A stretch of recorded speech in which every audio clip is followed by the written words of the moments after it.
Sometimes it's good to just yell about football. What are you doing? Don't do this to me, Harry! The Ohio State. It's Ohio State! What do you mean, the? It's a poison. I almost stroked out and died over it. I'm glad to be at the party. I'm mad we're this late. You ain't a captain of nothing but a sinking ship. That helps the defense without them even doing a damn thing. Doing a damn thing. The call-in line. 312-988-15. You tell Johnny all you've heard and seen. Oh, Irish. Oh, Irish. Oh, Irish. Oh, Irish. Irish. Yeah.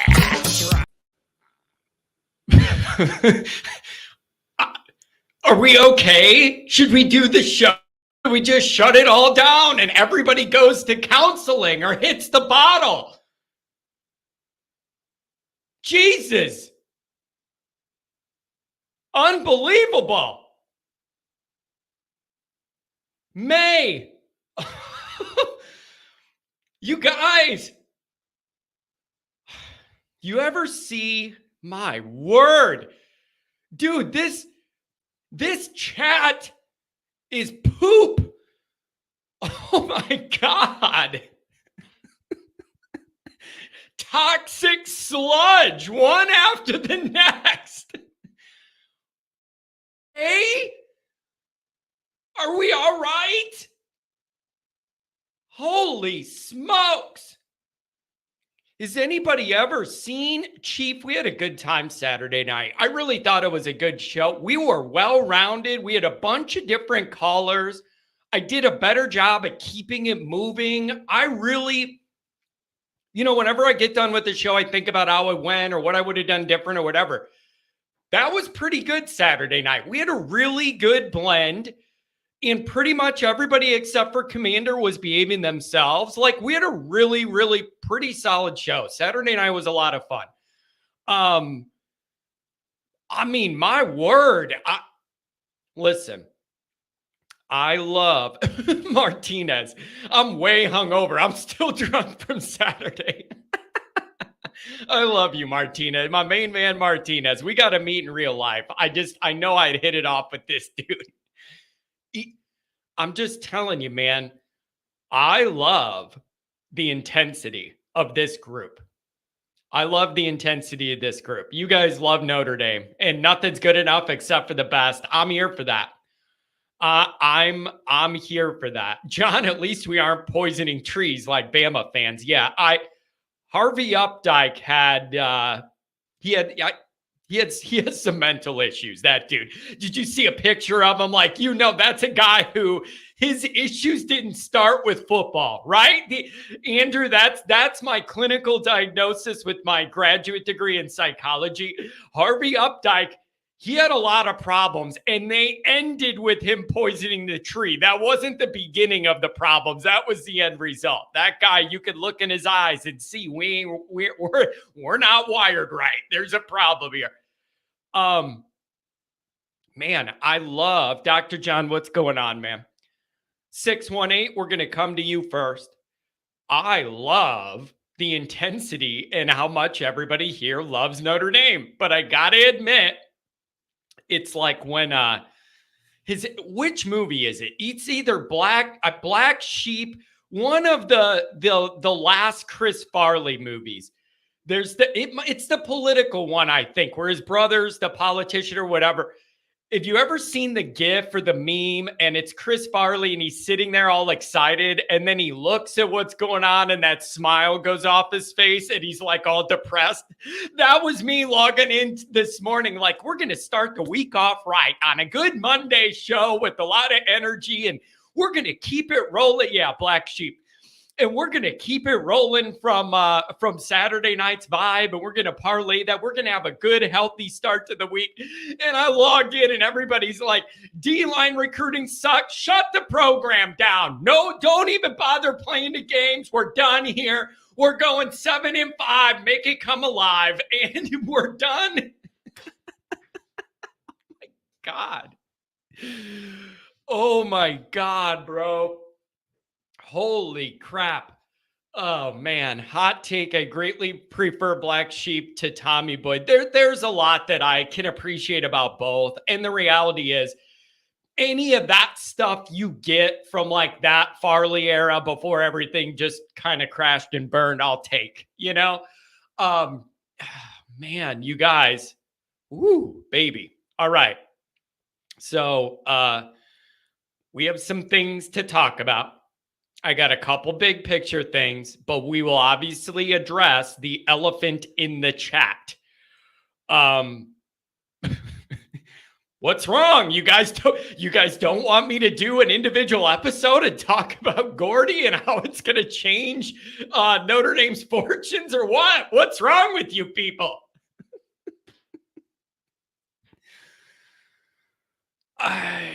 Okay. We need to get through the introduction, and then we need to talk through some of this. And we need to here's what we need to do. We need to figure out what the actual realities are and what we're overreacting to. Like, that's where my mind goes, is trying to look at everything big picture and all the little parts that go into a recruiting class or into everything big picture, and then figure out what the actual realities of the situation are. And there are a couple different angles to this D-line thing that I want to talk about. And some of them, I don't know if they're realistic or not, but there's some of this stuff that we need to go over. And some of the way Notre Dame's building out this class, I think there's some things to talk about there that are really interesting. I got to tell you though, you guys, even if it makes my life a little rough, if everybody's miserable in here or whatever, I really do like it. At least everybody cares. At least everybody cares. And I got people that want to start a Monday morning complaining about Notre Dame and saying we got to get better. I can't be mad at that. Like, I mean, I'm kind of joking about, like, I wasn't expecting it to be that toxic right when I log in. First thing on a Monday morning, and I set up and I see the chat already going. It's like, ooh, baby. Woo! Like, that's rough. But I got to tell you, man, you guys love Notre Dame. And all you think about is how to get Notre Dame closer to the championship. What do we need to do? How do we get the players we need to win and get different results? Blah, blah, blah, blah, blah. I'm not going to crap on anybody for worrying about that. I love that about this group. And I don't want you to ever change. But I will say this. Me, when I'm the one that looks at some of this and goes, I think a little of it is like over dramatic. Just a little bit over dramatic.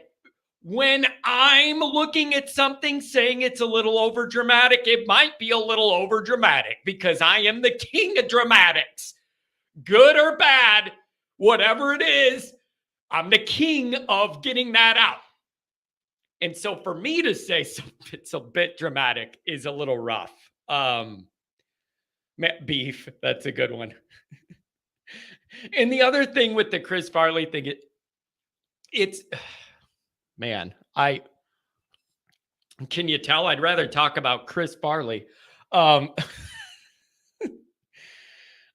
man. Yeah. And by the way, Happy Gilmore 2 coming out on Netflix, I guess. I don't have no Netflix. I got to get a login or something to watch that. Let me see a couple more of these chats. I'm trying to star some of them to come back to. Jeez. All right. Let's go. Everybody's so mad. Everybody's so mad. Some of the jokes are good, though. Some of the jokes you guys are putting in there or whatever, it's funny. All right, let me get through the introduction, and we'll go from there. Oh, my gosh, you guys are brutal. Oh, you guys are brutal. Thank you very much, Philip. There's a $5 holler. And I still say, I like that classy suit in your picture, sir. You look regal and ready to rule. I like that little touch of class here. I do like it. All right, 618, you're going to be the first one up. Let me get through the introduction, and we'll go from there. Obviously, you can find the program on YouTube. Do it. Subscribe if you haven't yet. Appreciate it very much. Give the video a thumbs up. That helps Johnny out as well. Notifications on that way you alerted every time a new episode drops. I know you don't want to miss it. Twitter, search bar Always Irish or at Always Irish Inc. Emails alwaysirishnd@gmail.com. Audio only anywhere you want it. You can get it if you don't want to see my face. Nobody blames you for that one. The call-in lines 312-988-15. You dialed up. Tell Uncle Johnny all you've heard and seen. Popping on the call-in line Saturday night. Saturday night call-in shows are my favorite. You never know what you're going to get. You never know who you're going to get. And most importantly, you never know what condition they're going to be in. This hangover is brutal. Bro, that was Saturday night, not last night. You got a 2-day hangover? What are you doing? Did you keep the party rolling? Did you keep the party rolling? That was Saturday night, not last night. I'm impressed by your dedication to the party cause. Instagram, Facebook, Always Irish Inc. USA Today, Irish Wire, read all about it. I got a couple interesting articles coming up. Looking at the big picture with Notre Dame football and some stuff I put some more time into than I usually do on those articles. Usually it comes to my brain and I write it real quick and look some stuff up, really thought some stuff through. And yeah, Jay Carr, Brian Kelly called me from his jet ski mobile phone on Saturday night and filled me in. It was really nice of him to keep in touch. So the articles, yeah, keep a lookout for that. There's something I put some time into breaking things down, and I think you appreciate it. Also, patreon.com/Always Irish. It's the former captain. My bad, Johnny. Don't apologize to me. You're the one with the headache in bed on a Monday morning. I don't need an apology. You do what you need to do, baby. You do what you need to do, but I'm getting too old to be hungover. That's what I've realized, you guys. I'm getting to it. Really has to be worth it for me to get hungover now. Pushing 40, like it really needs to be worth it to do the next day. Like, and I always thought when I was younger, I always used to think, whatever, how could I ever get sick of partying and going out and drinking and going to the bar and drinking every weekend, both nights, blah, blah, blah, blah, blah. How am I ever I'm not going to grow out of that. You get old, you just naturally kind of grow out of it. At least I did. Maybe some people don't, but I just kind of phased out. It's really got to be worth it for me to turn one out. You know what I mean? Oh boy. Okay. All right. Here's what I think we're going to do first.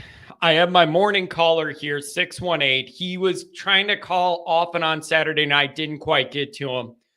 Kent, winning the national championship in 2042. It'll definitely be worth the hangover. 2042. Oh boy. How old am I going to be then? How many years will I be buried by then? Give me a break. Man. Unbelievable. Tom, how's it going? 618, what's going on? Welcome to the show. Start us off, man. People are upset. People are upset about the recruiting. What's going on?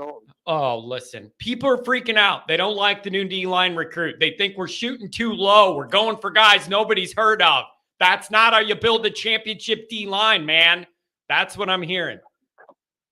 I'm saying the same thing, man. I'm like, dude, it's time to go ahead and give him his walking paper. You're not recruiting well. Yes, you're coaching them up really well, but you're not recruiting well. We want guys. We screwed up with the Keon Keeley situation.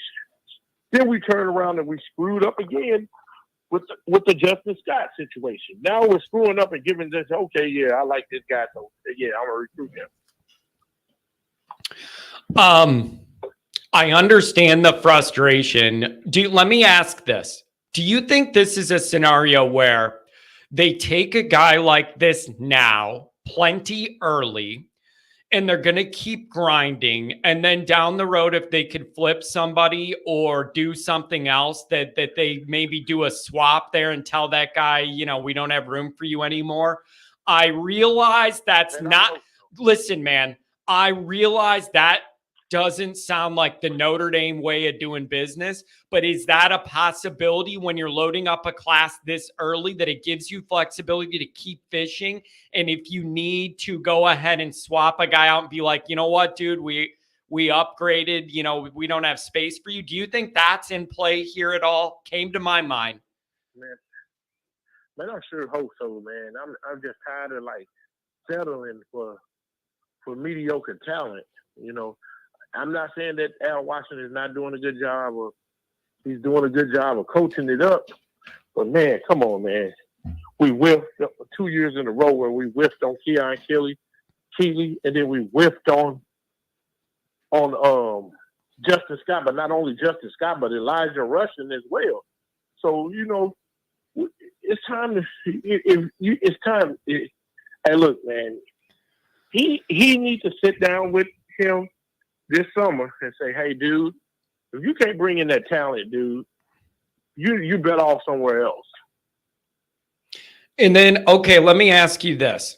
How do you think about on-field results versus recruiting? Because you even referenced it, that it seems like most people are pretty satisfied with the on-field product Al Washington runs out there at Notre Dame's defensive front.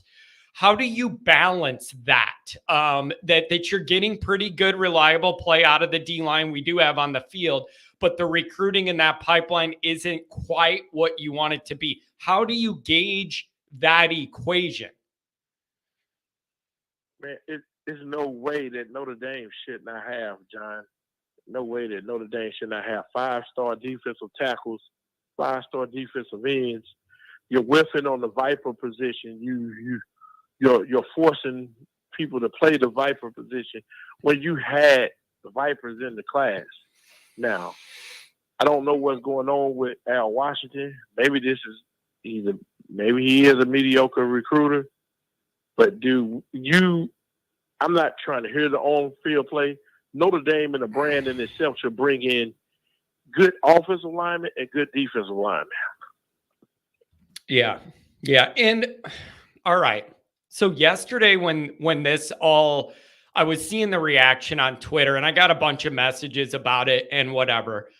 And I sought out some Notre Dame recruiting specific content that I usually don't. And they were addressing this as well, saying, yeah, like you just kind of got to admit it's not ideal where Notre Dame's at right now, and with D-line recruiting, and everyone is after the same thing. Everybody is after defensive linemen, good defensive linemen. And then in the portal, if there's any of those guys and they're good, they're garnering big time money to go wherever they're going to go. And it just puts Notre Dame in kind of a weird spot. I mean, what do you do? How do you tell Al magically get 4- and 5-star guys interested?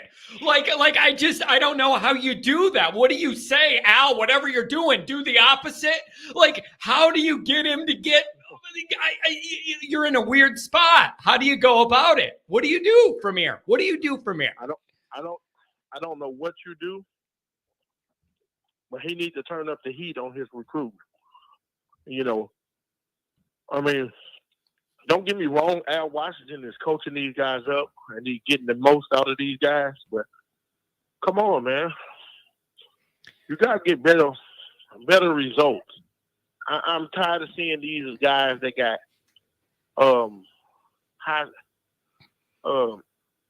they're mediocre recruits, man. This guy, you know, I'm not saying nothing wrong with the kids, but you got to get better.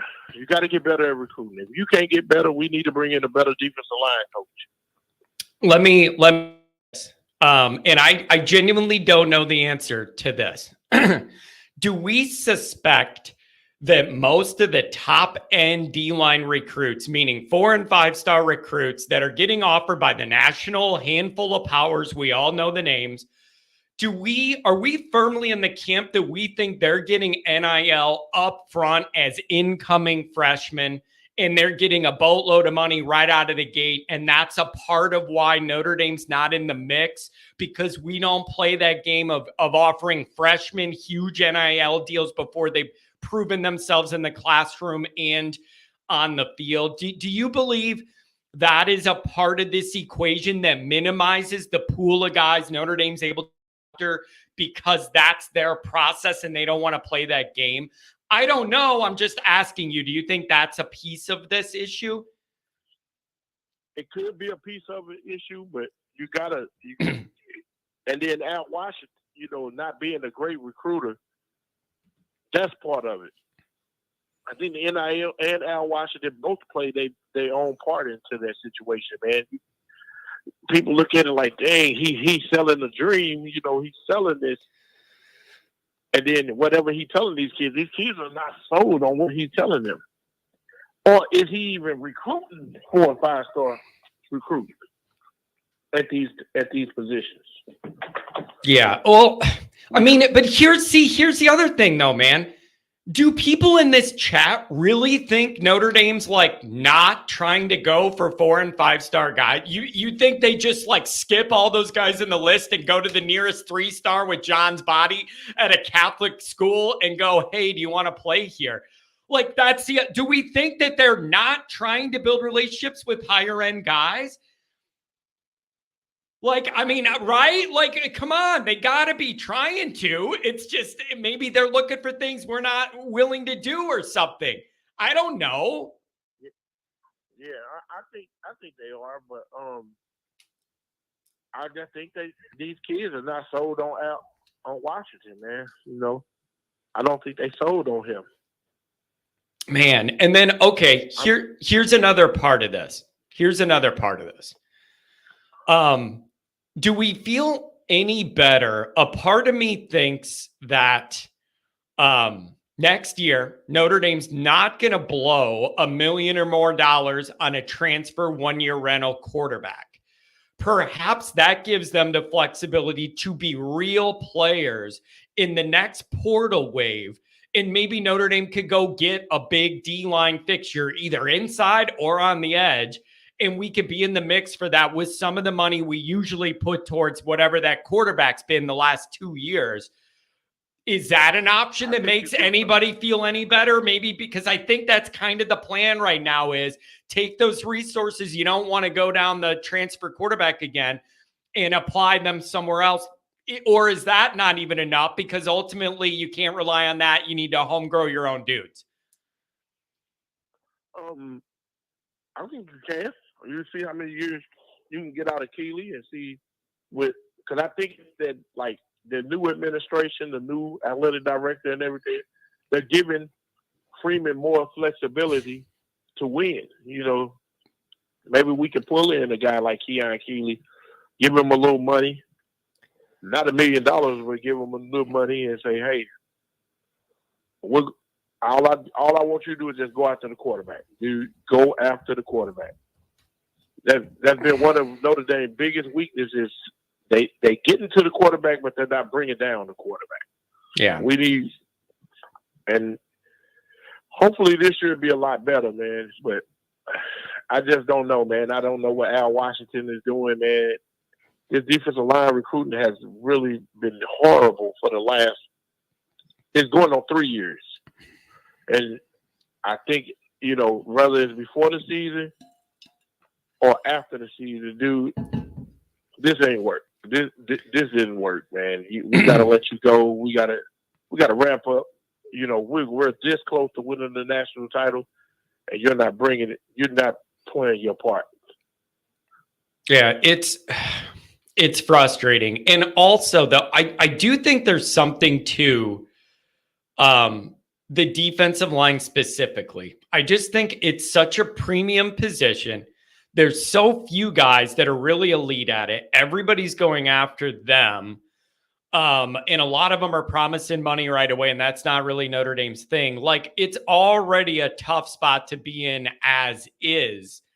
And then you add in the Notre Dame specific stuff, and it gets a little harder. But what I struggle with is the development and like the results. Is anybody? I think on the field, like I'm not like that's a huge problem on the field. So there's like a part of it where I feel like he's doing a good job, and then but in the recruiting, I understand people want more. I'm not going to tell you not to want more. I want more. Because man, like I said once before, like there's no way that a kid in Chicago that's in a private school in your own backyard, and you can't even get him to come and take an official visit. And I don't think it was Freeman, but I think it was more so. I think that more so lands on. I think Al Golden gets some of the blame there, but majority of the blame it goes to Al Washington. Yeah, it's really frustrating. I do understand it. So I don't know, man. And we got to see this. We're still pretty early on this class. There's time for things to change. Guys could rise up. Notre Dame could move in and steal somebody. I don't know what the odds of that are.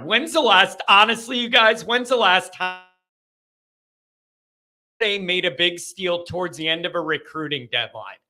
Like, I mean, a big splash where it's like a 5-star dude or like the best guy you're after and they're committed somewhere else and then they flip to Notre Dame. Has that ever happened? When's the last time? Can a brother get one of those, man? It really make me feel good. And it's kind of crazy that you ran May away to pick up a dude that out of nowhere, that was his first big offer. So yeah, but I want to switch gears up and talk about LSU, man. I'm loving what's happening in their recruits. Yeah. You know, the number one receiver decided to leave. You know what I want, man? I want somebody to offer Underwood a huge bag, and then he leaves for that big bag. That'd be the best for me, just for my own miserable entertainment and personal vendetta wise. I mean, I admit it. I know it's shallow, and I know it's immature, and I know it's bitter, and I don't care. Okay. Yeah.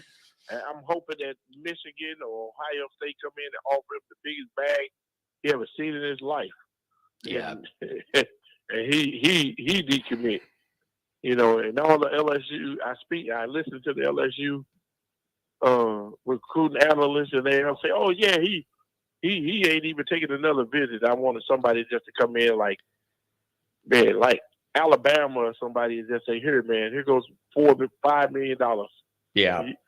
You want to go to LSU, you know, decommit and come and take an official visit to Alabama. Yeah. Oh boy.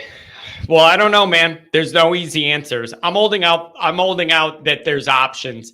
And you could do this early. And if you stumble into something better down the road, you can make a change if you need to. That's one of the benefits of filling up a class so early. It's not all done. You could go to some kids and have a tough, honest discussion about, we got a guy ahead of you on our list that wants to commit. We don't have room for you. You could always do that. So I don't know, man. It's really, it is frustrating. I'm not going to tell anybody not to be frustrated with it. But I also want to throw in the water. That one position group frustration does not ruin an entire class that has a lot of good guys, and you're going to gain 4 or 5 more still in that class.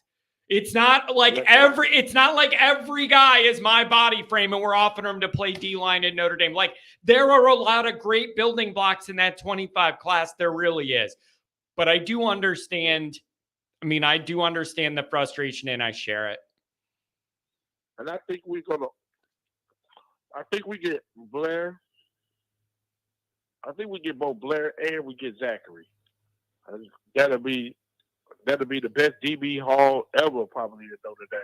Yeah, doing a good job there, man. Mike Mickens, you got to keep Mike Mickens around, whatever you do. Pay him more, promise him the world, whatever. So then when Al Golden's done, he slides right over. He's the DC, and we're all set. And so, yeah. So I don't know, man. I appreciate you touching base on a Monday. I could have figured this is what you were going to talk about. I don't know what to tell you guys. We all want it to be better at D-line. It is probably, aside from quarterback, one of the hardest things to recruit well in college football because it's such a premium. I don't know, man. Maybe you got to start spending money a different way and open up different avenues to be able to do that. I don't know the answer. And also, before I leave, John, I've been looking at this schedule every day for about a month. You're going to tell me 12-0, aren't you? You're going to tell me 12-0, aren't you? Yeah, I know you are. Go ahead and do it. I know you are. John, I don't see the loss, bro. That's you. I'm looking at this schedule. I don't see the loss, John. I know where you're going. See why not? Yeah. I think we beat Texas A&M by like 2 touchdowns. Oh, God. And, they made the biggest mistake making that a night game. I'm telling you. That was the biggest mistake, and that was a huge mistake making that a night game. And man, I want LSU. Man, I pray to God that I hate USC. Man, I hate them to death, but I pray to God that they beat. Me too. Me too. That they beat LSU. Again, I have a personal vendetta. It is immature and it's real. I'm pulling for USC, baby. I'm sitting there on my couch. I mean, I'm going full USC, baby. I'm gonna ride a horse around the neighborhood with a sword. Let's go. And Brian Kelly will become the first official LSU coach to start his first 3 seasons off 0-1. I did see that. I did see that. Here's the problem, though, man. That game is Sunday. I'm only going to be able to enjoy it if we win our game Saturday night. If we don't win Saturday night, my whole life's ruined. I'm going to be bitter and not want to watch any football at all. But if we win it, I'm going to be in such a good mood. I'm going to be trolling no matter what on both sides of that game. So I don't know, man. It's going to be interesting. Hey, man, I really appreciate you calling me first thing on a Monday. I saw you pop in and out Saturday when you could, had some free time and then drop off. I'm glad we connected today. Thank you. Yeah, but we definitely going to go 12-0, John. Okay, I got you down. I wrote it down. Thanks a lot, man. Have a good day. All right. Take care. You too. Oh, man. Tom, I'm open. We're going to go to Tom. I'm open. Maybe he can balance some of this out a little bit. John, would you cheer for Michigan over LSU? Probably. It's personal. That's what you got to understand. The Michigan thing's just like against all of it in general, like a theory in general for all of those people that reproduce with their relatives and the way they all live and think. That's like different. The Kelly thing is personal between he and I personally. He does not like me. I do not like him, and it's personal. And that is different. That changes the equation when it's a personal thing. But that's just the way it is, man. It's just the way it is. Did BK kick your dog or something? Kind of. The perceptual dog, right? The personification of a dog. Notre Dame football is the dog, and he kicked it repeatedly. But when you saw him, he was petting the dog and giving it a treat and hugging it at the park. But then when he got home, he was abusing it. Do you feel me? That's how I'm going to take that analogy, Andrew. He did kick the dog, but he made it look like he was nice to the dog. That's the problem that I had.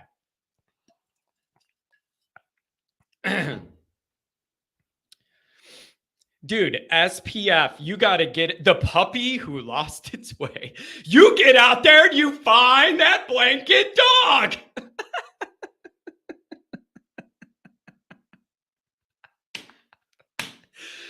Dude, Billy Madison has some of the funniest one-liners I've ever heard in my life, and I still use them to this day from that stupid movie in like 1992 or whatever. Some of the funniest one-liners, the stupidest stuff, and I love it.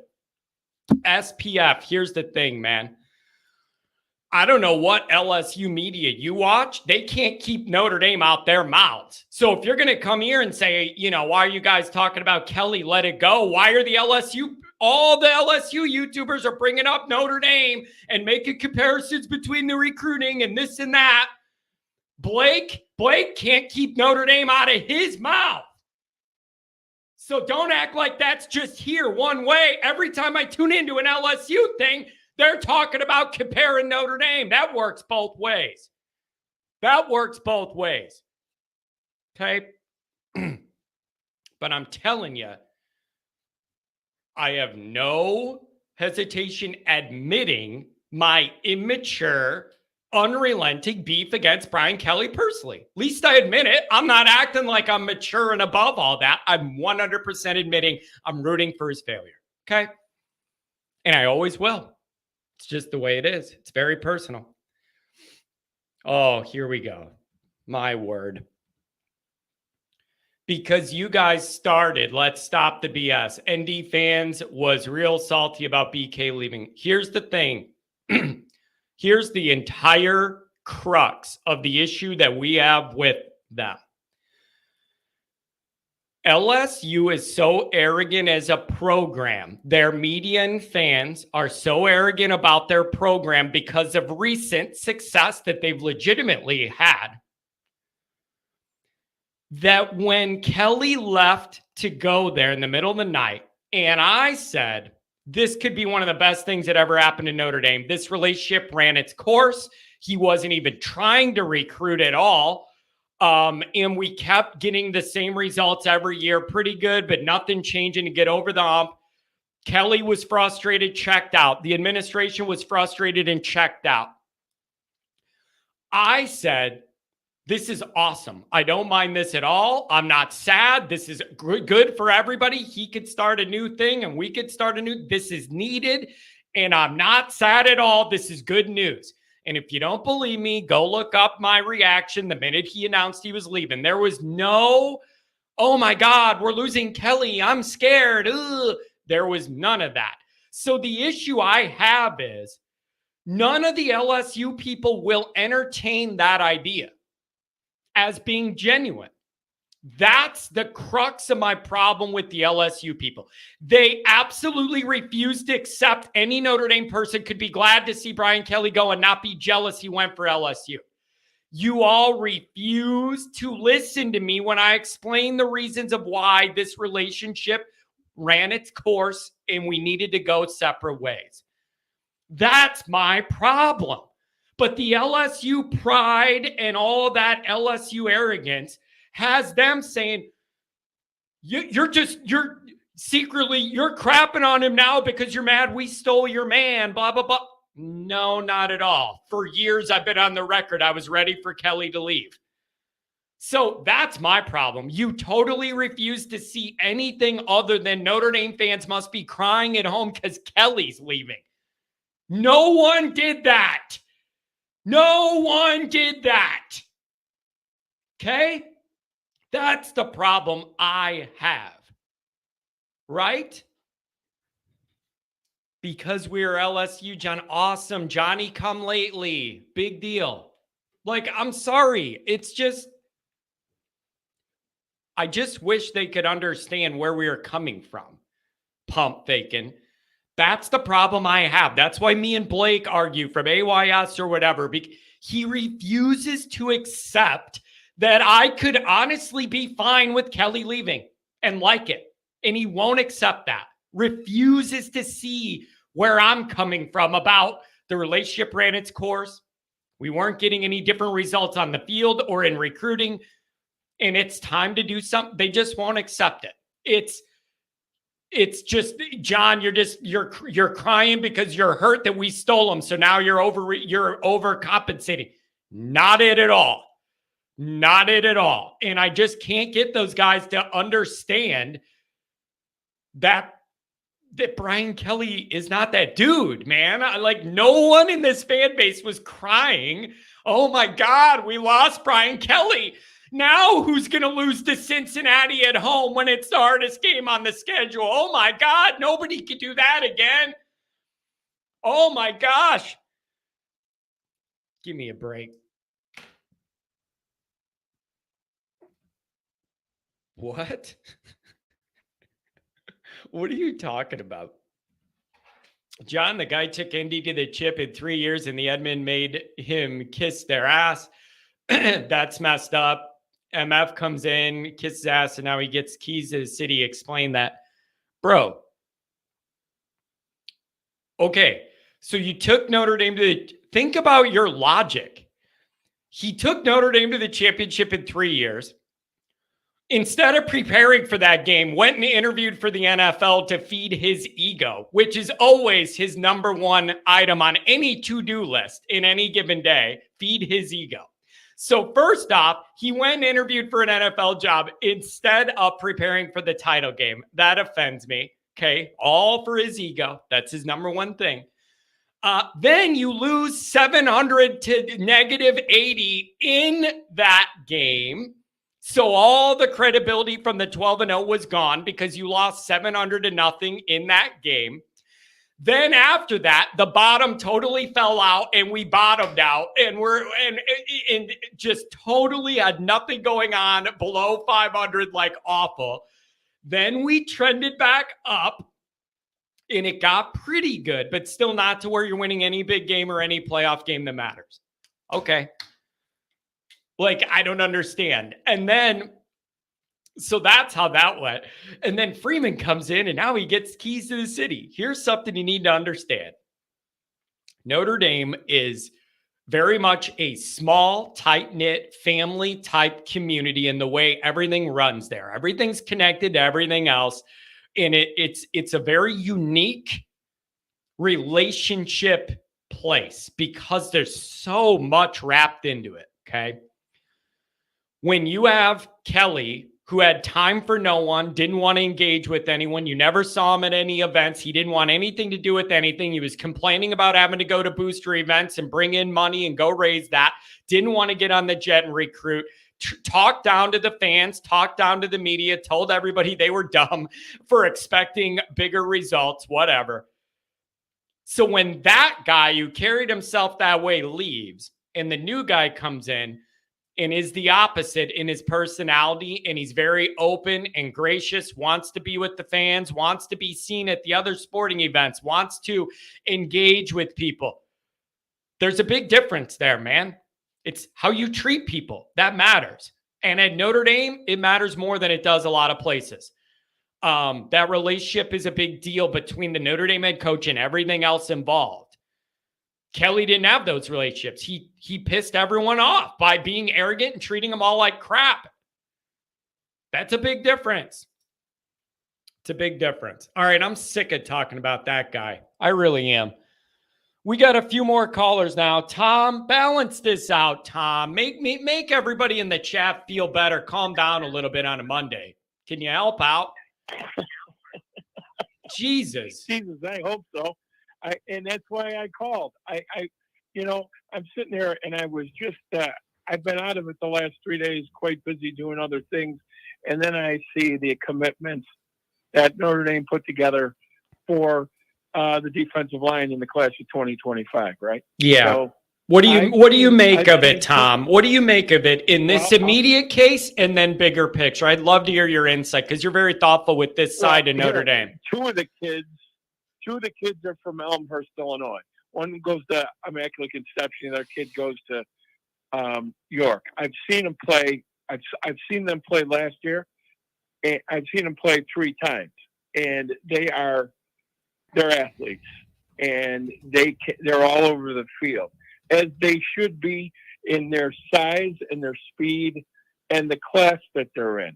They're playing against some tough competition, and they look like all-stars. And this kid from Ohio that they got yesterday, Gordy Selstad, that kid's going to be an animal. I'm going to tell you right now, these 3 types of defensive ends, plus Burgess from Simeon, these are the types of Notre Dame defense that I saw Notre Dame field in the 70s and the 80s. They get these kids, they are thicker body, they've got great motors, they're mean, and they want to be at Notre Dame. That's the difference. Man, that is such a different perspective than most of this chat, where they just want a 4 and 5 star guy that all the big schools are after, and he picks Notre Dame instead, and we keep him moving, Tom. That's what this group wants. Well, and life's just not that easy, is it? Life's just not that easy. Well, and it isn't. But then the thing is, I understand that. But look, there's a lot to be said for the kids that really want to be there, even in the NIL money era. Okay. And these kids are, I know their background. I've talked to some of their coaches and their opposing coaches. These are the kids you want at Notre Dame. And you look at that 2025 class. I don't know what people are pissing and moaning about. That's going to be an unbelievable class. Now, you take the old Louis Somoji, forum and our formula, and a third are going to make it as stars. A third are going to be okay, they'll play, and a third are going to bust out. But I'll tell you what, that top 2/3 of that 2025 class, that's unbelievable territory that Kelly didn't do. This is not lazy recruiting. Now, I don't know. These guys are piling on Al Washington a little bit. I'm not sure. The jury's out still, as far as I'm concerned. Defensive line has been a tough place.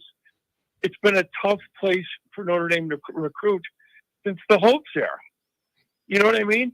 And, yeah, they've had some stars here and there, but to have consistent players, it's hard, and I just think having the type of kids that want to be at Notre Dame, that gives you more. It at least rounds off the curve a bit. You know what I mean? Yeah, yeah. It's man. I just and they're playing against good competition, John. These guys are playing against the top flight competition in their areas. Yeah. They're not coming from bad programs. Yeah. And they're on state championship teams. Here's another part of this. Another part of this is there's been multiple guys in some of these Freeman classes where they're like, you could see the vision, but they're not there yet, either with their body type or filling out or like being fully developed the way that like a 5-star guy who has the body of a 24-year-old man and could go right away and do all that and play right away and be effective. A lot of their guys are things where they see these body traits and then they have a vision of what they're going to build into and what they're going to do and be. And I don't think we're down the road enough to know whether a lot of those evaluations are hits yet or not. And so I think that's where some of the anxiety is, because like you've been sold, okay, we see what this guy's going to build into, put 30 pounds on him, whatever, blah, blah, blah. We haven't gotten to the point to see those come back around on the field yet. And then you're going to see whether they really are right on those evaluations or if they're just 2 stars with John's body from the Catholic League and you're a good little boy. You know what I mean, Tom? Well, I'll tell you, we're going to find out June 9th because the rest of the 2024 class reports to campus and they enroll. And one of the guys that I'm anxious to look at is Bodie Cahoon. And from what I've read, they say this kid is a beast and he's ready to rock and roll. And he's got that body as an incoming freshman. Plus that's a linebacker with 4.5 speed and can cover, and he's athletic. So, yeah, I mean, let's see. The jury's still out. But you get a couple of kids like Bodie Cahoon and, the other freshman, Drake Bowen, and who's the other kid with Bowen? KVA. I mean, starting to see a pickup at linebacker that we haven't had in a long, long time. They're taller, they're rangier, they're quicker, and they're football players. And you're looking at what? Ferrermo or the Owusu Boateng, and you're probably not going to get both of them. If you got one of them, I think Notre Dame would be thrilled if they landed one of those two. And so listen, man, I was expecting a little pushback today in reaction to that signing. I was a little surprised just how the full-on onslaught here of Monday morning negativity was. I expected a little pushback. I didn't think it'd be everybody. Even some people that usually aren't like that are doing that. By the way, I got to get my Miami, Ohio tickets. Dr. John got them. Mark with glasses got them. Apparently, I got to log on and get my tickets. I didn't even know. I didn't even know they. Me neither. Did they put the pre?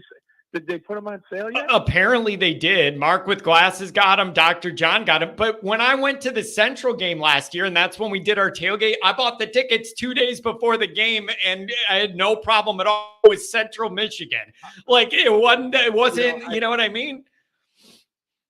I don't think you'll have a problem. Yeah, me neither. I want top row, baby. I want top row. I don't want anybody behind me. I could stand and I could jump off if things go bad. It gives me maximum flexibility. I appreciate it. I'll tell you what, if you have a problem not getting those, call me offline because I can call we've got a girl inside the ticket office that might be able to help us. Beautiful. But yeah, man, for Miami, Ohio, I'm not worried about it. Like, I mean, you're going to be able to get cheap tickets. Yeah. And she called me for the Pitt game and the USC game and the Central Michigan game and said basically, because I was on a list of previous season ticket holders, and she said, listen, we've got a block of tickets where you usually like to sit, and you know where I do. I like to sit up high too. Yeah, I like to sit in the last 2 rows. And she said, "Where do you want to sit?" So that's what we're able to do. So if you get jammed up, give me a call. Beautiful. Maybe we can sort that out. I appreciate that. Right, yeah, sir. Go ahead. I will talk to you later. Be good to yourself and go Irish. Tom, thank you very much, man. I hope you're feeling strong, man, this summer. So been thinking about you, brother. Yeah, we're getting better. We're awesome. Getting better by the day. Thanks for all your prayers. No problem, man. Hey, I always tell people, prayers at the grotto count double, Tom. And I make sure you had a couple candles here this spring. So you're in good shape, brother. I know. They do. Fantastic. I'm telling you, grotto candle prayers count for double, man. Take care, Tom. Have a good one, buddy. Man, this is just, I don't know. It's, I see both sides of this. I see both sides of it. One of them, 707, I got you coming up. Tom is a good man. One of the best I've met. Really good guy. Telling you, a lot of you people are really good people that I'm getting to know, and you're in my inner actual real life friend circle now. It's amazing. I think good people find other good people, man. We have a great group. Leonard gets hurt in Miami, Ohio, but the story gets covered up because always Irish John Kennedy flipped off the back of the stadium.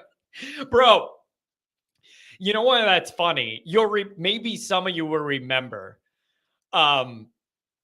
Yeah, you know things are wrong when the LSU guys in here being like, what's so bad with that defensive lineman? Add some depth, you guys. Look at that. I don't know if he's trolling us by reversing it instead of piling on the negative. He's trying to pump us up to make us love it, to set a trap.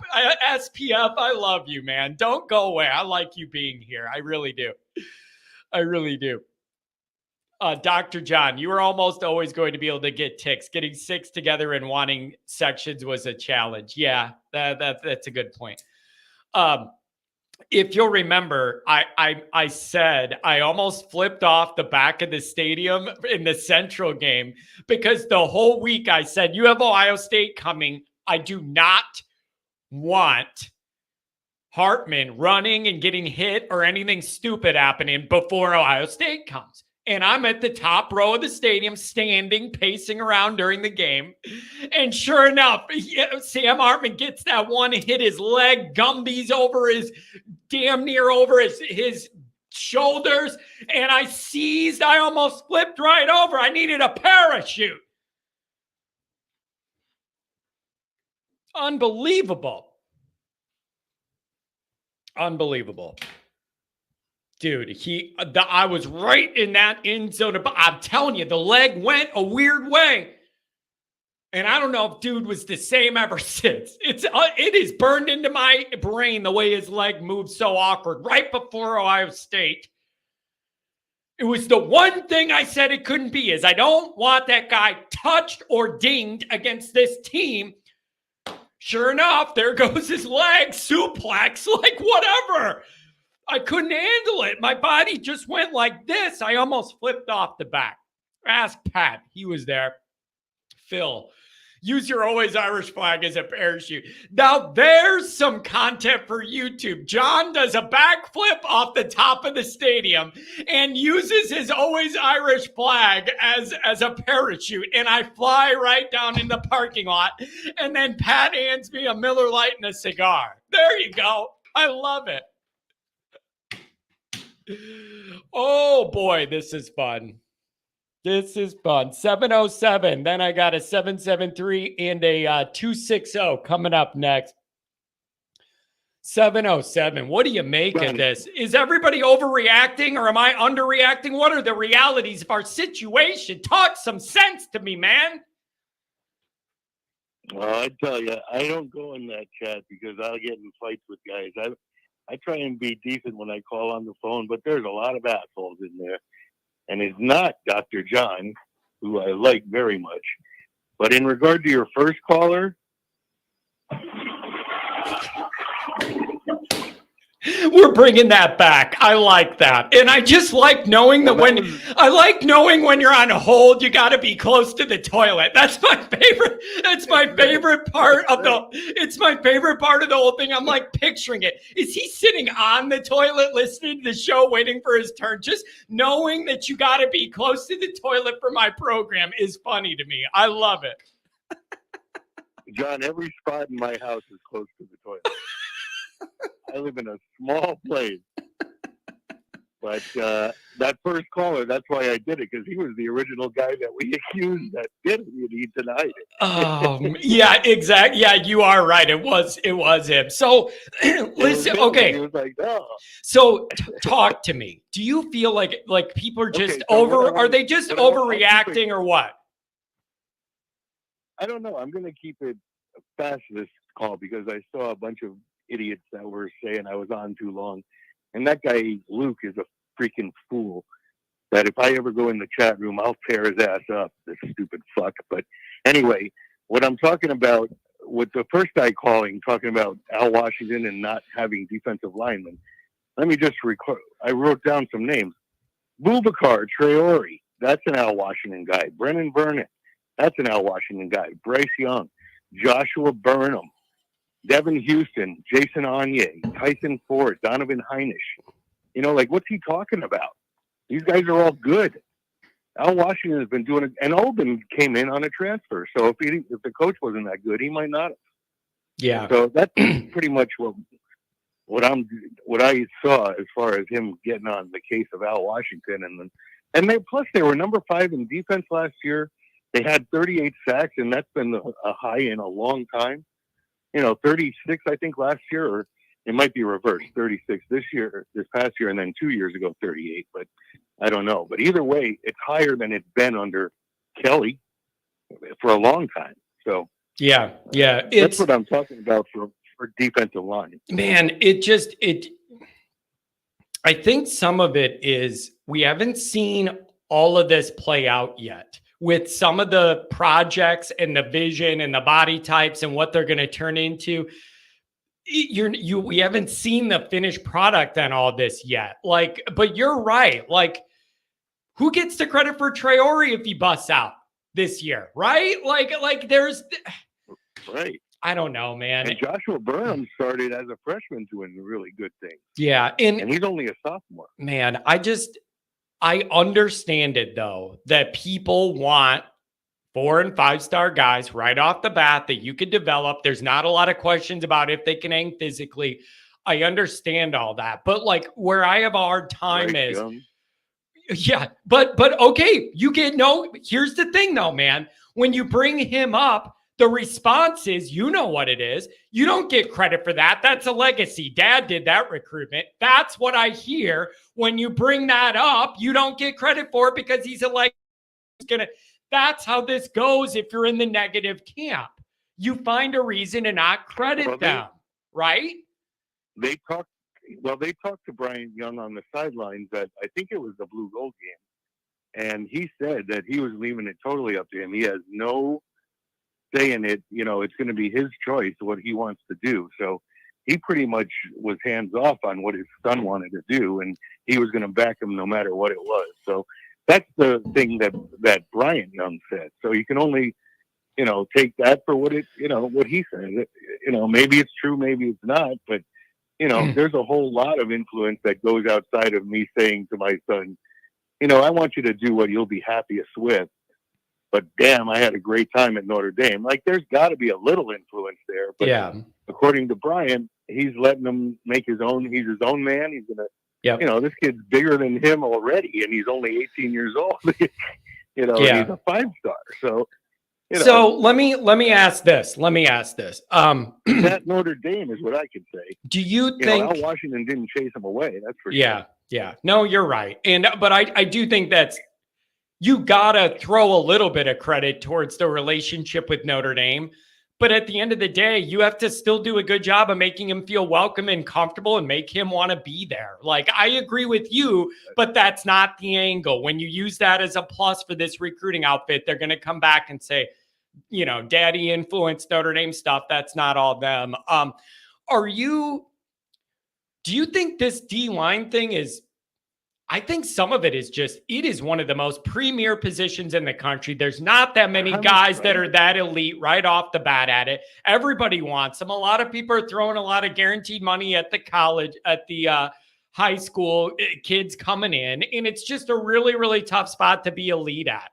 Like Notre Dame's got to try and do a better job, but it's really competitive to get those kind of guys to be in that position.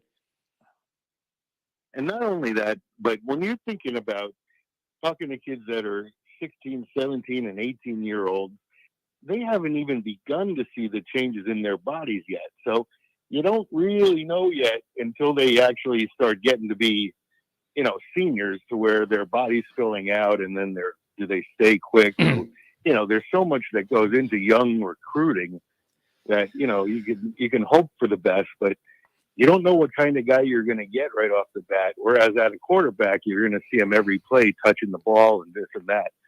But a defensive lineman, there's not a lot of glory typically with that.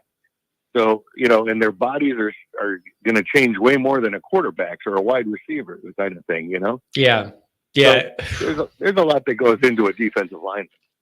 Yeah, there is. And you know what else too? There's usually a lot of development there with guys that got to get their body right, get to the right weight. Like that's a spot where you don't necessarily see it right away. So I don't know, you guys, we all want the best players. Nobody's arguing the opposite of that. But I was just a little surprised by the extent of the negativity today here by some surprising people. I know where I'm going to get reliable negativity from no matter what. I'm surprised I saw it from some other people that are usually a little more on the bright side. That's what surprised me today. Yeah, I'm not really paying attention to that chat. They're a bunch of idiots, but that guy you got from USC, he's a hoser, the surfer boy. Roger Dodger. Roger Dodger. Yeah, Roger Dodger. He said I was on too long last week. Well, fuck him. You know what? Anyway, I called Enter. I decide who's, but I get to decide how long people are. Blame me, not you. Blame me. And I had your back, because what did I say? I said I said I have a relationship with this guy off the air, and I haven't heard from him in a while, and I want to talk to my guy, and it's my show, so I'm going to talk to my guy. Yeah, and I called to entertain you. I don't care about them. I have a good time with you. You and I are buddies. Oh, man. So that's what I do. I appreciate it. Listen, man, don't let these guys stress you out. Don't let them stress you out, especially on a Monday morning. If I go in there, I'll go in there balls out, man. I'll be, any of these, like Luke and Newt, that guy there, like whatever those guys are now, they all have different names, but I know who's who when I go in there. I've been watching you too long, but Yeah. I don't go into the chat much anymore. I just like to call and talk to you because you're the man. Well, I Anyway, appreciate John, that. I'll let you go. God bless. Thank you, man. Thanks. And, Thanks. go Irish. Thank you for the call. Take care, my friend. Man, just it's rough in here. It's just rough in here, man. Geez. Making excuses done now. If the D-line stuff gets fixed, if we change our stance on undergraduate transfers. Someone asked, going back to the calls in a second, someone asked me, they said, what would it take for Notre Dame to change their undergraduate transfer policies? What that would take is Freeman and the AD working with the heads of all those different schools, the different departments at Notre Dame, whatever, to sit with them and figure out what you could do as far as leeway on those minimum credits you must have to be able to transfer into Notre Dame as an undergraduate. That's the issue. Notre Dame requires so much. A lot of those guys don't get what they need their freshman year somewhere else. Okay, I understand that. So then my response is, Notre Dame's full of really, really smart people that get all sorts of things done. If you really wanted to do this, you could certainly find a way, couldn't you? Find a way, either loosen up the obligations on a freshman to have their whole life figured out and take all the right classes, or find a way where if a guy wants to leave, say, freshman year and then in the summer and then leave and come to Notre Dame, find a way where there's something on campus where they could come take summer school for that credit or 2 classes or whatever, move there in the summer, and then before August comes, they're caught up and they do a semester in the summer or whatever. There's got to be a way. And I do think you're starting to see a little more flexibility little by little with these kind of projects.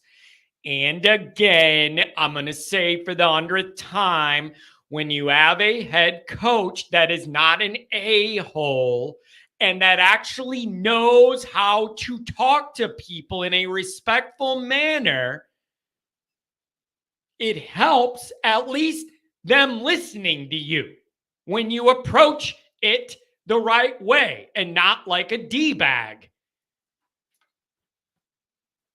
Always Irish meet up at the grotto and pray for D-line. You know what, man? You know how many times I went to that grotto and I just said, please just let it be this. Please let it be this day. It's never been that day.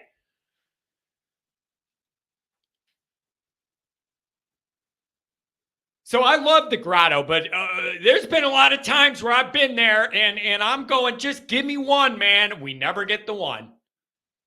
So maybe God's waiting and when it hits, it's going to be a grand slam. Sitting there in the middle of the night, 2, 3, 4 in the morning before push, all by myself, sitting there, kneeling there, saying, this is it. This needs to be it. I could feel it. It's going to be different this time. And it wasn't.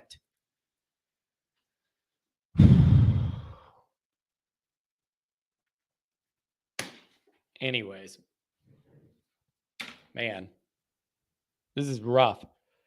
260, where do you want to go? Welcome to the show. Oh, what's up, John? Listen, there's just some Notre Dame angst, man. People are upset with the recruiting. They want the D line. We want 5 stars, baby. What do you make of this situation? Where I'm at on, are you talking recruiting as a whole? Because after I got off of work from working last night, I turned the show on as soon as I called. So I do think there was some complaining earlier in the show. I don't know anything about that, but looking from the recruiting class on down, I don't really have any complaints at all. The only thing that is worrisome for me is Deuce Knight staying committed throughout the whole process, because I know early commits are a thing, but it doesn't mean anything as long as they sign in December. That's where I stand on it. And I can understand that fear, especially in the part of the country he's in, where there's a lot of talent, a lot of money, and a lot of SEC schools offering you stuff. Lane Kiffin in state's not going to pull off. It's trying to intrigue him. I'll give the same answer I've been giving. Everything I've heard behind the scenes and in front of the scenes says he has a very, very close relationship with Freeman. It's almost like a father type thing. And the mom really, really loves Notre Dame and sees the big picture. And as far as I know, he's solid. And I love when I see him on Twitter trying to recruit other guys to join as well. That reaffirms to me that he's firm. Otherwise, why would you waste your time trying to bring other guys in if you didn't plan on being there, wasn't sure yourself? So when I get a red flag, I'll let everybody know. And if he starts having visits everywhere else, it's a red flag. Until then, I don't want to have to worry about that and everything else. Well, I understand that, John. And I know somebody that is very, very tapped into recruiting down in that neck of the woods, the SEC, especially Mississippi, really tapped in. So Ole Miss is still recruiting Deuce Knight. Yep. Okay. Yep. That is something that, even though he's committed, he is still getting recruited by Ole Miss. And whatever Jackson Dart decides to do might determine whatever Deuce Knight does, just for the simple fact of Jackson Dart has a private jet at his disposal at any time of the day. That is part of his NIL package. That is something that's going on at Ole Miss.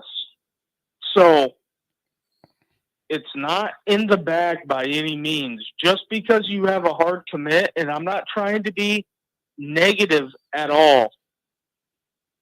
I just want everybody in the chat. I'm not anywhere near the chat. I just want everybody to realize that Ole Miss is offering private plane deals opposed to $1 million. Ole Miss is offering a private plane and $1 million. So what do you think about that, John? I think that choosing Notre Dame, if you're at that level, you got to be wired differently. You got to be wired differently. It is a different path. It is a harder path in the classroom in a bunch of different ways. Guys that are picking Notre Dame know there are easier, more fun paths available with more immediate rewards. It takes a certain kind of guy to want to sign up for a harder path and to push themselves in the way that you have to at Notre Dame to make it through and succeed. And one of the things that always I think about is support system, family, mom, that kind of thing. I think it's a big deal. Do you got an entourage around you saying, let's bring our NIL up and play one group against the other and get as much money as you can? And what about me, the uncle agent, and this and that? Versus a genuine relationship with the head coach, buying into the 4 for $40 rather than a jet to fly around and meet up with girls or something. Like, these are totally different benefits. 4 for 40, a Notre Dame degree or whatever for life, and you get a jet for a few years to go have fun. There's just a totally different mindset of the people and the families that choose the Notre Dame path. And everything I've heard, it sounds good. And until I get when I get a red flag, even one, I'll let you guys know. But I haven't seen any and I haven't heard any yet. But, John, I will say that my intimate knowledge of everything that I know at Ohio State, I'm pretty tapped in there. I will say that Marcus Freeman would not recruit a kid in the South super hard like they have with Deuce Knight if he wasn't bought in. And I know the hardcore Notre Dame fans are going to go wild in the chat about this guy knows Ohio State, blah, blah, blah, blah. It's not that big of a deal because Marcus Freeman learned under Jim Tressel, and you can say whatever you want about Jim Tressel, but Jim Tressel still texts players that played for him on their birthdays. It's a huge deal. Marcus Freeman knows about family, knows about putting people in the right positions to succeed. And I feel that everything he's doing with getting Deuce Knight in the fold, it's gonna send Notre Dame into the stratosphere because Notre Dame will get a foothold in the South and say, you know what, you can come up to South Bend. You know what, the weather ain't that great, but you're going to get a good education. You're going to get a family atmosphere. You're going to get everything that leads to it. But the big thing that I want to harp on is do not let people get hung up on stars because stars get coaches fired. It is the wildest thing that I can say with my assessment along college football, just for the simple fact of that you have guys rating these kids that do not ever put on a fucking football helmet, and they cannot do what these guys do. And how can you grade a kid at On3 or 247, somebody that's never done inside run at 8 a.m., even at a high school or a college? You know how it goes, though, man. You know how it goes. I mean, everybody's an expert from their couch on Twitter. You know what I mean? Like, that's just how it goes. And that's why also, though, a part of that's why I like partnering with Goolsby on the Patreon, because I could talk to him about the realities of actually knowing what it's like to have to be a recruit, have to be a player, and how you know who's got game and who doesn't and all that kind of stuff. Everybody's an expert on their couch. Half the people that are on Twitter saying nobody's good enough for 300 pounds and couldn't even bend over and touch their toes. Let's be realistic. In this country, half of those people with the strongest opinions couldn't get up and mow the lawn right now. That's just the reality. And one other thing, I'm not going to mention his name, Mr. Family. He might be the only LSU coach national championship, because I'm telling you, I have a foothold in the South that I know people that run recruiting services that say that the LSU kids, or well, Louisiana kids, are not buying in to what he's selling. Well, no kidding, because you can see right through it because nothing he does is genuine. He's the ultimate politician. No wonder. Yeah, obviously, you can see right through his whole shtick because he's a politician who spins everything. So, yeah, that makes sense to me. Makes perfect sense. And the big thing that I have with Mr. Family is that the guy is delusional to the extent that he left Notre Dame that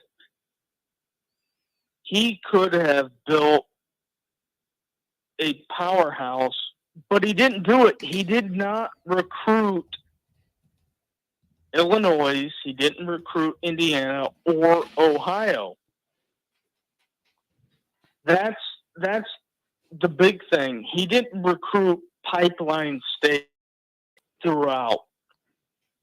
And if you look at what Ohio State, what Georgia, what Clemson did, they went and stayed around neighboring states and got the best players, which blows me away. Yeah. I can see why everybody listen, I don't know how it's going to work out for him down there. There's a lot of talent and a lot of people that are going to go to LSU no matter what. And we're just going to see how it goes. I'm kind of hoping somebody offers Underwood $3 million and he leaves and the bottom falls out of that whole class. That being said, anything else, man? Thanks for dropping the knowledge. Feel free to email me with some of these inside secrets from all your recruiting tips, buddy. John, I try to remain anonymous throughout the whole process, but it's one of those things that, you know, Marcus Freeman gets it. That's the difference. And he grew up under Jim Tressel. I know it's Ohio State, and I know there's a lot of bad blood, but from where I come from, I lived 6 minutes from the Ohio border, and I grew up in the middle of nowhere. So it was always Notre Dame. It was always Ohio State. And I'm not going to lie, I'm torn, but Marcus Freeman's a Buckeye, and for all freaking out because Jim Tressel was at the spring game, Jim Tressel is definitely a guy that you need around your program because he built a program that won like 5 Big Ten championships in a row. Even though Notre Dame is independent, but Jim Tressel did things that put kids in the NFL, and he was a great coach up until Tattoo Gate, and the only thing that got him fired was he wouldn't lie. And that's not even talking about the clowns up north. Yeah, here's my thing. What I think is most important about what you said is Freeman gets it. And that's the way I look at it too. Freeman knows the scoreboard. I have no doubt he knows the modern realities and where Notre Dame's at. And I have no doubt that he has an appropriate idea of where we're at compared to where we need to be. I am firmly confident Freeman knows that. Although, you know, there's still work to be done, but I have confidence in him because I know that he knows the modern realities of where we're at. That gives me confidence. Anything on the way out, my friend? Thanks for the call. And I am serious. Email me with the lowdown.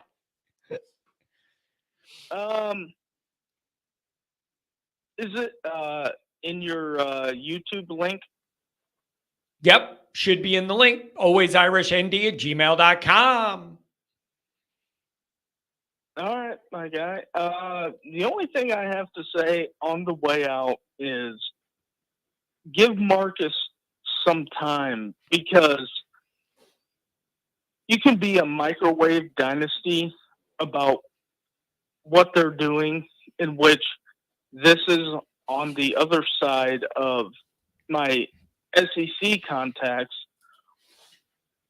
They'll say kids drive drunk, kids drive reckless. But if you go back and look, John, I'm challenging you to go back and look at ESPN College Game Day or whatever. There was a bunch of Hellcats and Dodge Demons in Florida's parking lot, and they sucked last year. And Georgia cannot drive straight. In my opinion, I would rather see Notre Dame being an Indiana boy, put kids on the field. You know what? They go 10-2, make the playoff, win a game. Maybe they don't get it done, but we're not out there harming the public. So, Yeah. John. There we go. Hey, man, thanks for hitting me up on a Monday. Email me some of these recruiting secrets, by the way. Thank you. All right. Devin Sanchez is going to Ohio State. Book it. I will. I'll book that. Have a good Monday, man. Thank you. Take care. Yep. Bye. You know, some of you guys are very clever. Some of you guys are really clever. 773, you're talking to me. What's going on a Monday? Hey, John, what's going on? It's one of the Big Ten brothers. Hey, listen, I would bring up a couple of things. God, that last caller, I felt like I was sitting in the dentist chair waiting to get my teeth pulled. Holy cow. He's talking about Trump. I'd rather have Urban Meyer. If I have to pick a guy to bring back, I'm bringing back Urban. But anyway, let's get to what's important here about recruiting. The thing that's interesting, I play defensive end. Three of my brothers played defensive end and one played linebacker. All played college football. But the thing about recruiting that you have to look at is, if you notice, the one thing that you always said, and this is the mindset that you have because of the guys Notre Dame are bringing in, let's watch him develop, let's see what he does with his body, let's see people. Teams like Alabama, Ohio State, and Georgia, when they get defensive linemen, they're 6'5", 306. And then 4 years later, when they get drafted, they're 6'5", 306. They came in ready to play. They were men when they showed up. Yeah. Look at the Bosa brothers at Ohio State. They came in the same size, and they were the second and third pick in the NFL draft, the same exact size. They probably maybe gained 3 pounds the whole time. They were ready to rock and roll when they showed up on campus. And that's the difference between those defensive linemen, like the guys at Ohio State. Yep. And that's what you have to look at. If all your guys are like, okay, we're going to redshirt them, and then the next year he's going to put on 20 pounds, and then what we're going to have is he's going to work with the strength coach who said he's going to put 40 pounds on his bench. Well, you're in trouble because the guys at Georgia and Alabama are already starting. Yeah. And so that's what I think isn't what you want is. Here's how I envision it for Notre Dame. It's unrealistic to think you're going to land the Halls, Alabama and Georgia, whatever do up front. I think it would be, people would feel good if you had 1 or 2 guys that could maybe play young and come in with more developed bodies. And if you had that, then I think people would be okay with another couple that are developmental and maybe it takes 2 years to beef their body up and fill out their frame or whatever. I just think, like you said, if it's all guys you got to wait on and they're all developmental projects, that's where you get nervous. That's where I think the fans are at. Yeah, and you're exactly right. Not every guy's going to come in and you're going. What you'd like to have is you'd like to have a couple guys come in that can compete right away. But you know in high school, me and one of my other brothers got drafted, played in the league. You know what? When a guy comes in as freshman, I can sit there and watch the 25 guys come in, and I could tell you that guy's going to get drafted. That guy, I could tell him as freshman, that guy's going to get. I can look at him and say, that guy, they're not going to redshirt that guy. That guy's going to hit the field. He's going to play this year as a freshman. That's what you want. Hopefully, you can start getting guys like that at Notre Dame. As you can get, you're not going to get. Alabama doesn't get every guy like that. Ohio State does, but you need to pick. You need to grab two of them. Grab two of them, and then you can develop the rest of them. Let's go to let's go to the schedule now. And this is why Notre Dame fans are confused. At the end of the year, like, we have to win this game. We don't have to win this game. We have to do this. We have to do that, and then we're going to be in good shape. The reason why at the end of the year, Notre Dame fans, you can go 12-0, and they're sitting there like, are we any good? Are we going to play Alabama and lose by 5 touchdowns? That's what happens when you play that schedule. When you play 4 or 5 group of 5 teams, you could go 12-0, and at the end of the year, you're like, well, are we any good? Yeah. I don't know. We played Northern, we played Miami, we played Cincinnati. That's why you go to that first game and you lose by 5 touchdowns, because you're like, that 12-0 isn't a real 12-0. It's not like an SEC 12-0. Yeah. Or a Big Ten 12-0. And that's why, like, a lot of your callers are confused. Like, well, yeah, but if we go 12-0, does that mean we're going to, you're supposed to lose by 5 touchdowns? Well, you're going to lose by 5 touchdowns if you're 12-0. If you play that schedule. I mean, I looked at the schedule, John, and only Florida State is ranked. So what's that mean? Let's say Notre Dame goes 11-1 and loses to Florida State. Florida State's ranked 16th right now. What does that mean? You lost to one team that was ranked, but you're 11-1. And look at it. Right now, I've seen a couple of Notre Dame's ranked 8th. They're ranked 10th in another one. Texas A&M isn't even ranked. They're not even in the top 25, which makes sense because they have a new head coach. Guys were coming in, guys were coming out. But if you go to FanDuel, Texas A&M is a 2 or 3 point favorite. And that says everything. When I look at Notre Dame, that says everything I need to know about Notre Dame. They're ranked 8th in the season polls.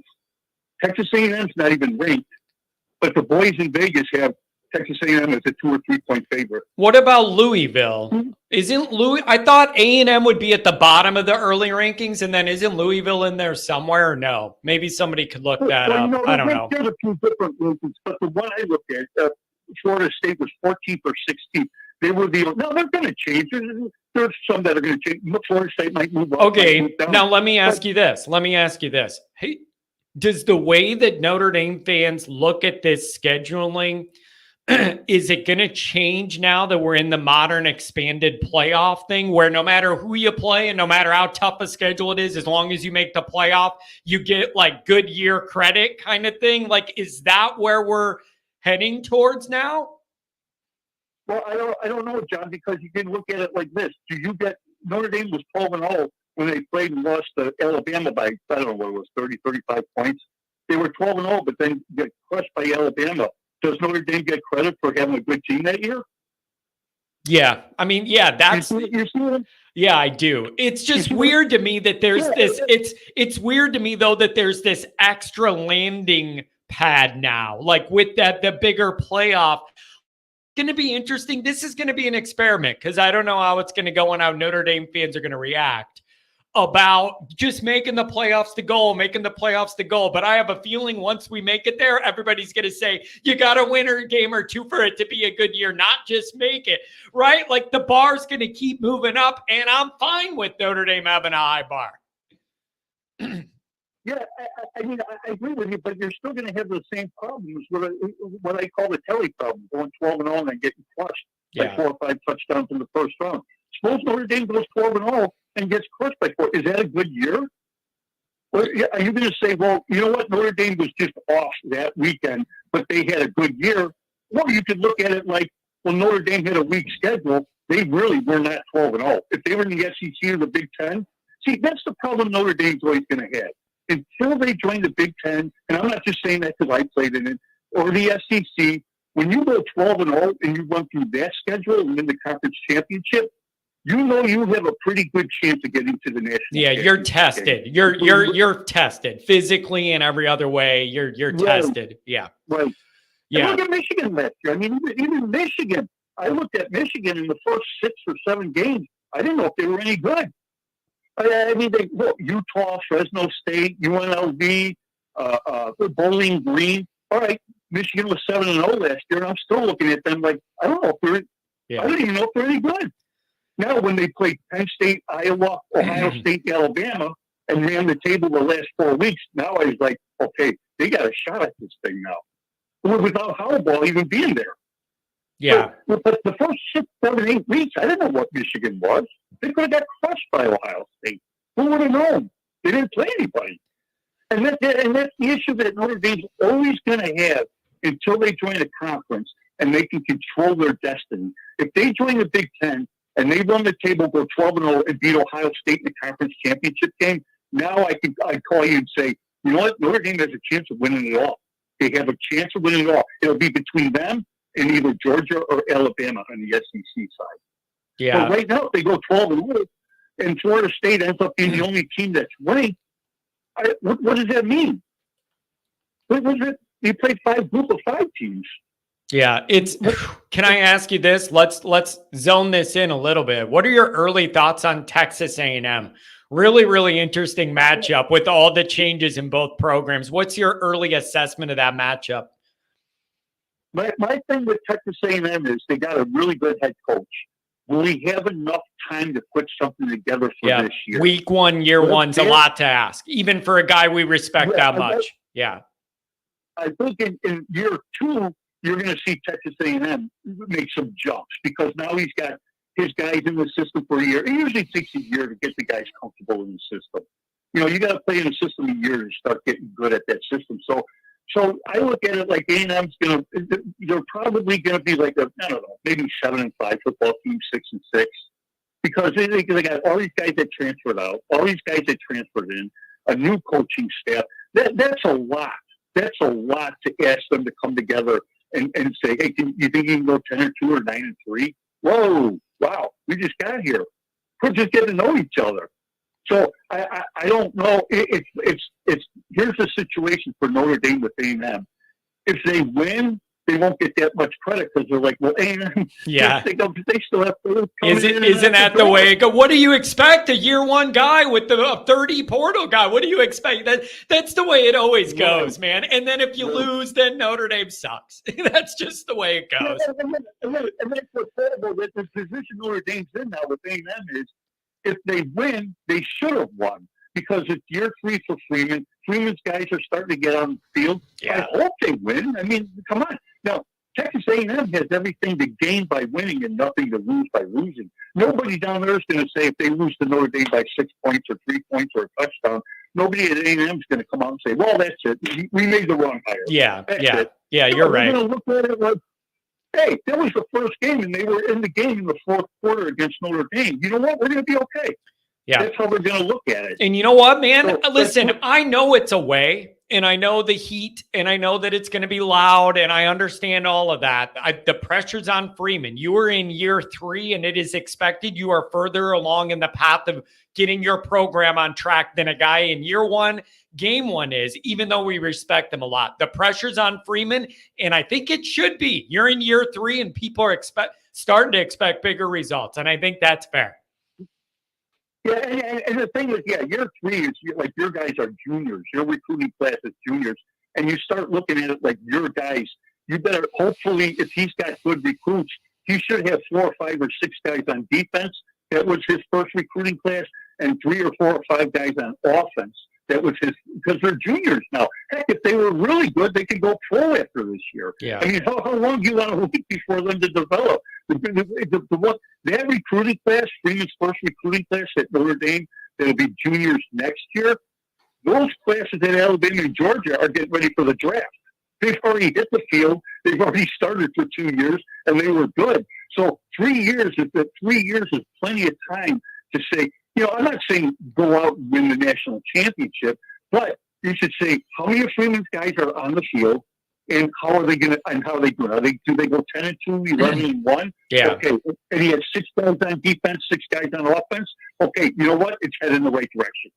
Yeah. I think but if this guy's on the field. Yeah. Go ahead. I think that makes sense. I get it, man. It's A&M's a big moment though. It is the practical and perceptual moving needle that's going to dictate the entire vibe of all of next year.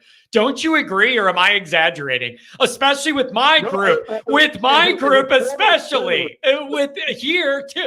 I mean, that is the needle mover, man. All of the energy, all the good vibes or bad vibes, it's all hanging on week 1, man. Yeah, and I'll explain why it's so important for that first game. And that's why you see teams like Alabama, Georgia, Michigan, Ohio State schedule soft teams. Because they know if they lose that first game, we could lose the season, fellas. Yeah. 0-1. Everything you've talked about in the offseason, it's gone right away. Now. Yeah, it's gone right away. And then you're behind the 8 ball right away. Your fans have a huge build up all summer, and then camp that intensifies, and then at the bottom falls out week 1. You're not even done with August and you already have a loss.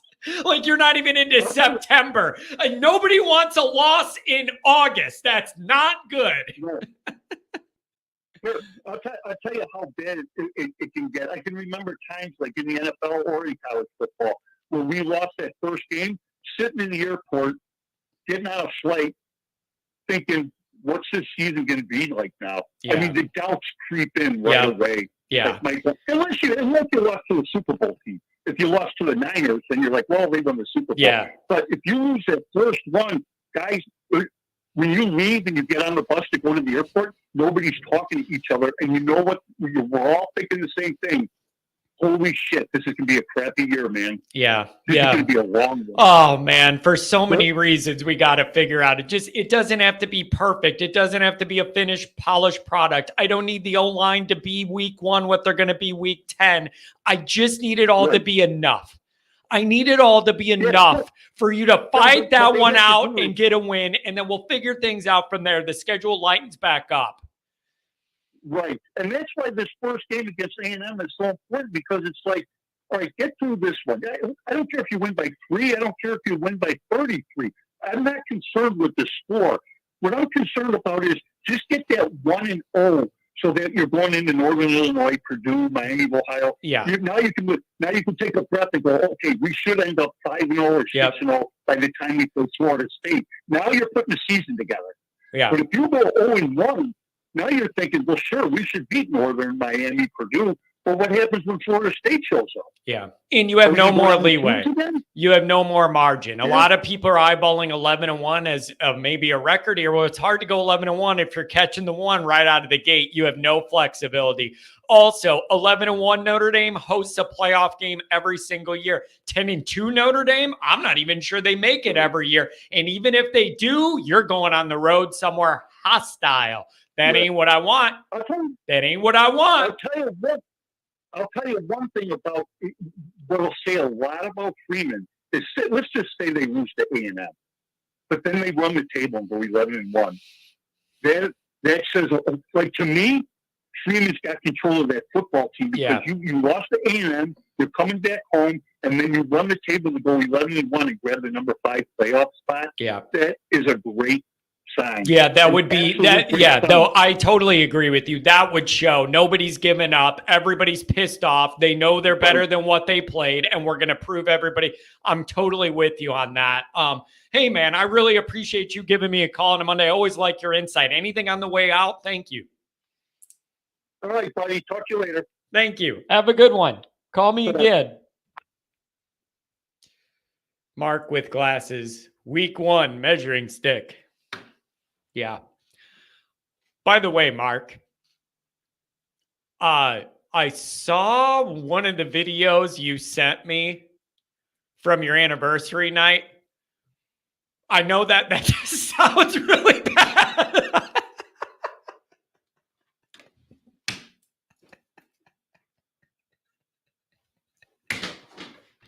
That's not what I meant, but you know what I mean, Mark. I saw that video you sent me from your anniversary night. And I'm just telling you, that's the kind of shit that gets 5 million views on YouTube Shorts.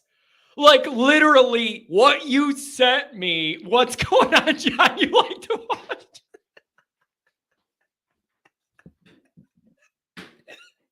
Listen. In the Saturday night show, I was laughing because Mark and his wife spent their 24th wedding anniversary at home on the couch watching my show, having a couple drinks, and it was funny.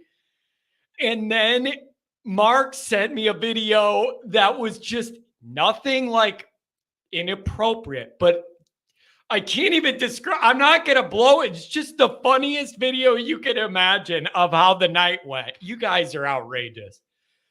You guys are outrageous. This is going to turn into OnlyFans Always Irish pretty soon.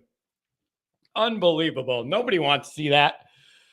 It's not up to me to explain because it's Mark's life, but he sent me a really funny video adding to the humor of that moment.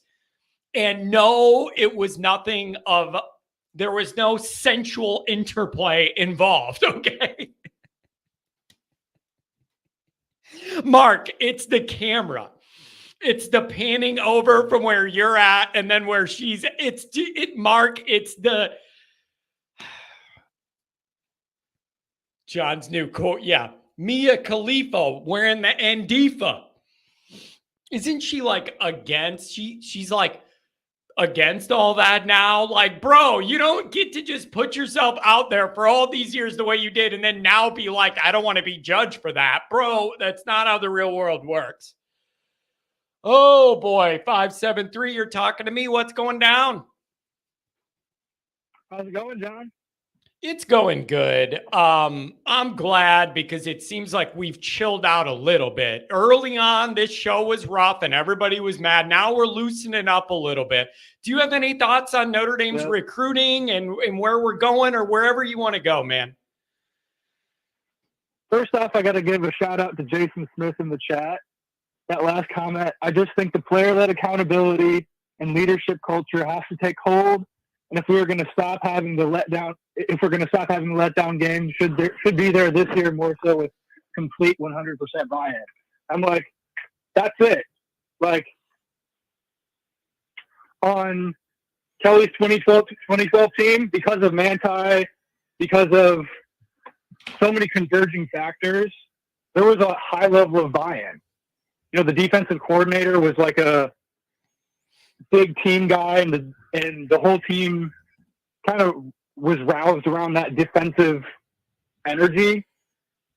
And this is the year that it's going to come all together for Freeman, I really believe. So you feel like you've seen enough indicators that this is building with the program on the field, off the field, recruiting, all these different areas, Freeman pulling it together. And then you feel like year 1 and 2, you got to tear it down, rebuild it. And now we're about to round into form and we need to see the results this year. Is that where you're at on that path? 100%.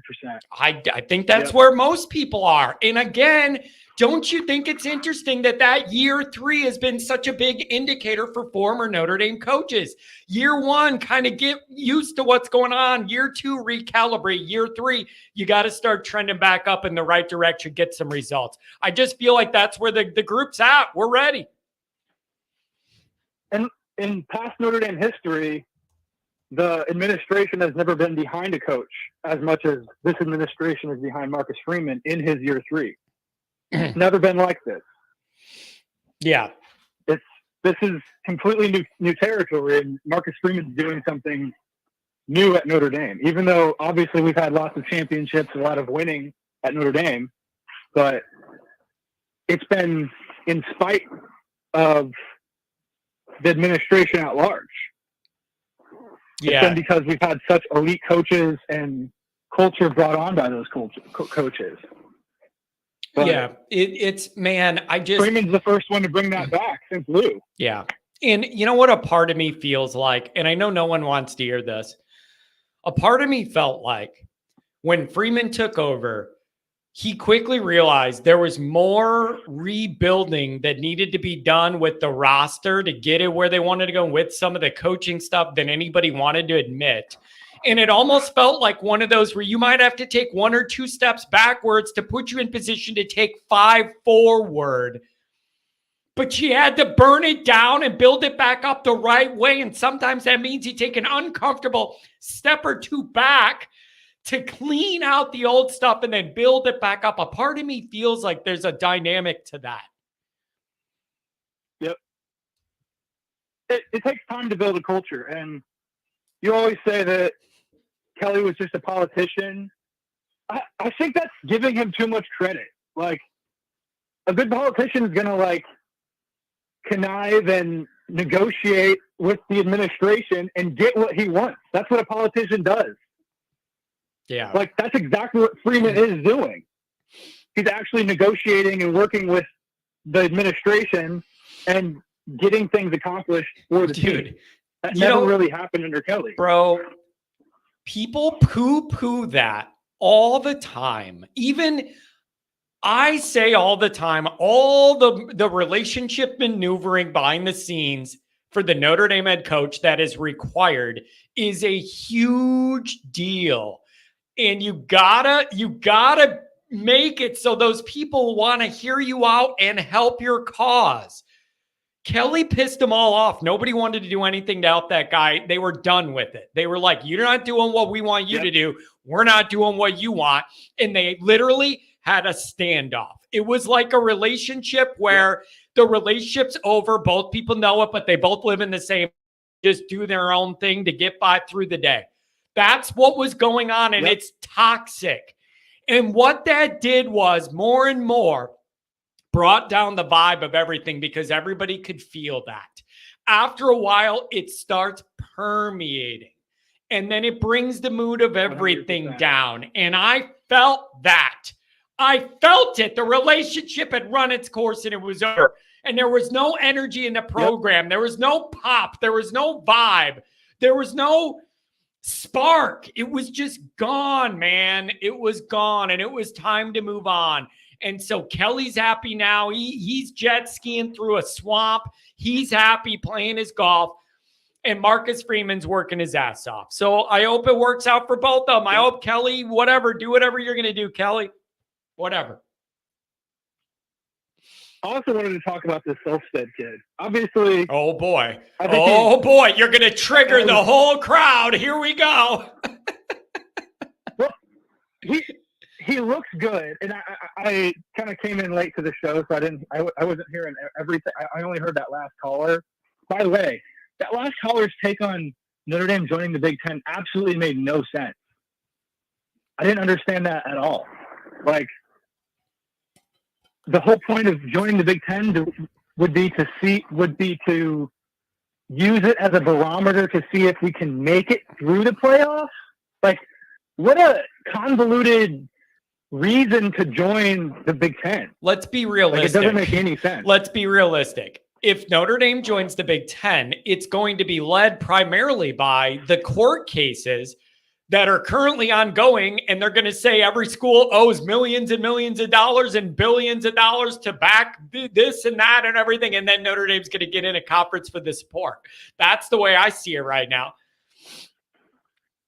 Yeah, I agree. If Notre Dame's going to be independent until they are forced to not be independent, and anyone who's trying to say Notre Dame needs to join a conference, they don't need to join a conference because there's no outside forces forcing them to join a conference.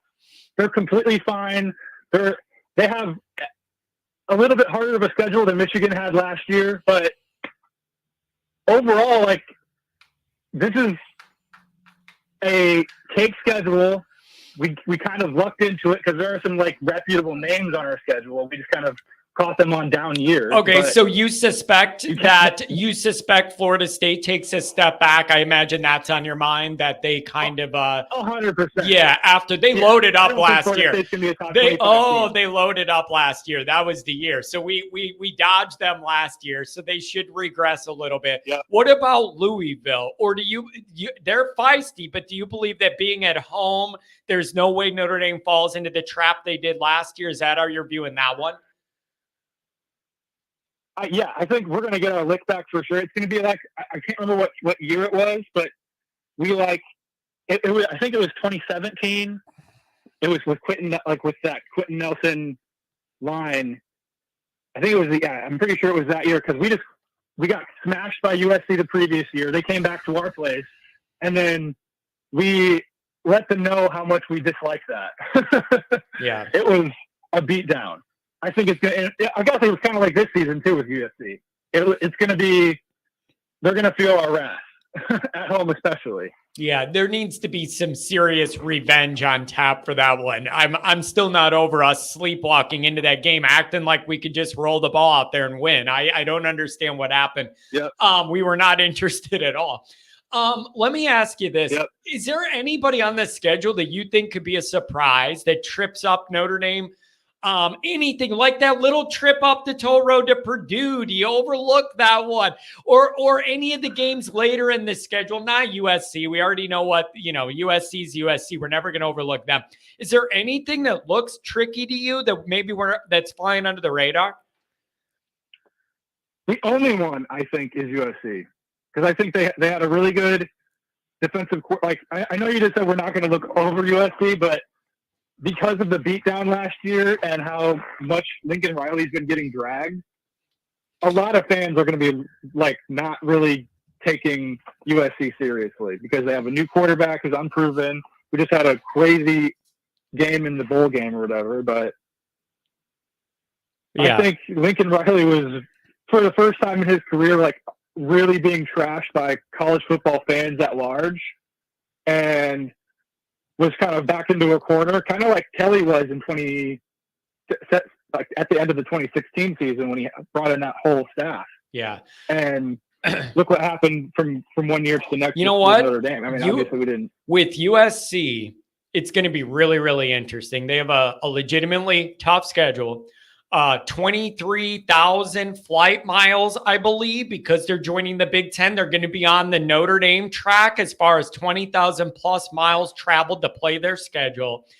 I'm really interested to see it. And I'm interested because it's one of the years where they're last on our schedule. So we're going to have the full year to get to see USC navigate all the new Big Ten landscape and see where they're at by the time we play them. So I'm going to be really interested to see. Wouldn't surprise me if they had 4 or 5 losses by the time we get to them after Thanksgiving. And I'm not dumping on USC. I just think they have a lot going on, and they're jumping into foreign territory here. I expect more than a few losses for them. I just do. I don't. Personally, I really don't. I think there's a good chance they maybe have 1 loss, maybe 2. Like, so you're wait. Well, okay, wait. So you're that confident that not only that rebuild defense that was one of the worst in the country, that and Kelly's 2 of the worst defenses I've ever seen. You're confident there's going to be that defense gave our offense a lot of problems. But even if you flip it over, forget the defense. What about replacing Williams? You have no concerns about that? Like the quarterback's just going to come in and you expect their offense to take off or what? I might sound like just a little bit of a homer, but I still don't think Caleb Williams is that guy. I think he had a good year, and he is talented, but I think Lincoln Riley's system is so quarterback friendly, and he's so good at developing quarterbacks. I'm not going to doubt that Lincoln Riley's going to have his quarterback ready. Yeah, and you know what's interesting about that? Because if you don't think that he's all that, my hometown NFL team did. And so I'm living with Caleb Williams. Every day I turn on the radio, it's Caleb Williams, John goes to drive to the store. Caleb Williams. I mean, we're building a statue for this guy already in Chicago. Yeah, I grew up a Bears fan, but moved to Philly when I was 19 and went to a Philly tailgate and left the Bears behind for the rest of my life. Yeah. It's like, oh man, I was desperately searching for any other team to be a fan of. Yeah, and you know what that organization is yes. so bad. Yes. It's not even funny. And what I always say is, I just thank God I'm not emotional with the Bears. Like, I'm fully aware of everything that happens. I watch every game. I never miss a game, but it is not emotional. If they lose, my blood pressure doesn't move at all during a Bears game. It's of interest and love of the sport, not my love of them that I engage. So I'd be dead by now. I mean, let's be real. With the Saturday, Sundays that I've had over the years with the Bears and Notre Dame, I'd be dead. So there's no way I could love them as much as Notre Dame. So it's going to be interesting. Yep. Yeah, but about that defensive lineman, Solstad, he reminds me a lot of, obviously not as the player, but the way they recruited him and the way he was picked up on the recruiting trail reminds me a lot of Logan Saldate from last season. Like, it was immediately post the spring. Was Saldate in the spring? It was immediately post a evaluation period, and they saw the guy. He was not highly ranked at all, but they jumped on him like he was a hot commodity, which I can't tell if that's more of a Freeman-driven thing or if this is just all on Al Washington's shoulders. My gut's telling me it's all on Al Washington's shoulders because but because it has happened in the wide receiver room, it hasn't happened really anywhere else on defense other than the line. Like, yeah, we're taking lower-ranked guys in the secondary, but you got to trust Mike Mickens' assessment. Like, I trust almost anything. He's able to just pull those guys. I trust whatever he's doing. Like, whatever he's doing, let him do it and encourage him to do it some more, because his evaluations, relationship building, commitment, and development ratios are all good. That's all gravy. I'm worried about losing him. I want you got to keep him till Al Golden retires and then move him over. That's what you need to do. Yep. So I don't know, man. I completely agree. Anything else? Thanks for giving me a call on the Monday, man. I love how much Notre Dame fans care. Everybody's got an opinion. Everybody's got a priority or a worry or whatever. I love it, man. I love the intensity of the group. Honestly, I'm just happy to have this call right now because there's so much crap happening in the world, so many terrible things going on. And it's nice to just be able to decompress and just talk sports for a little bit. So you know what, man? That's actually a really good answer. I really appreciate that. That means a lot to me. Like, you have a really good point. And if we're able to just come here and talk about sports instead of all the real world stuff that's going wrong, I agree with you. That's healthy. Thanks for bringing that up, man. Yeah, especially Notre Dame football. It's so built in tradition, and most of us are fans because our grandfathers and our fathers were fans. So in this polarized world, like, coming together in that traditional way, it's one of the few things we still have. Yeah. Yeah, you're right, man. Yeah, thanks a lot. Good way to wrap up on a Monday, man. Thank you. Yeah, thank you. Have a good day. Have a good one. Oh my God, that's funny. We still have a bunch more calls, you guys. I got a meeting I got to go to, a lunch meeting to discuss some stuff for a website that I'm looking into putting together. But dude, I'm like, all the terrible real world shit going on. Yeah, terrible things like the D-line recruiting. It's like, never mind that America's almost falling apart. There's 2 wars, maybe 3. What's going on with Taiwan? Don't worry about it. We're all good. What about that helicopter that went down in Iran? What does that do to unstabilize the whatever? I don't know, but we need better D linemen.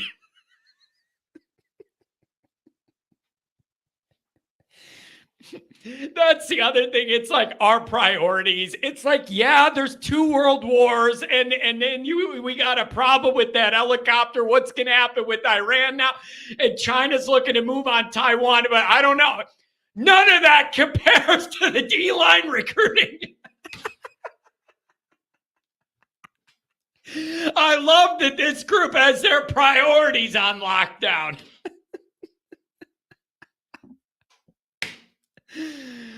Oh my God, I love it. Man, you guys are the best. Oh, you guys are the best. All right. Thanks for calling. Thanks for some of the chats. Like, thanks for your depression. Thanks for your anxiety, whatever it is. It's a wild start to the week and an interesting parlay off Saturday night show into this. All right, everybody. Try and not lose your minds the rest of the day. Man, we'll be back with you shortly. Thanks for being here, everybody. Take care.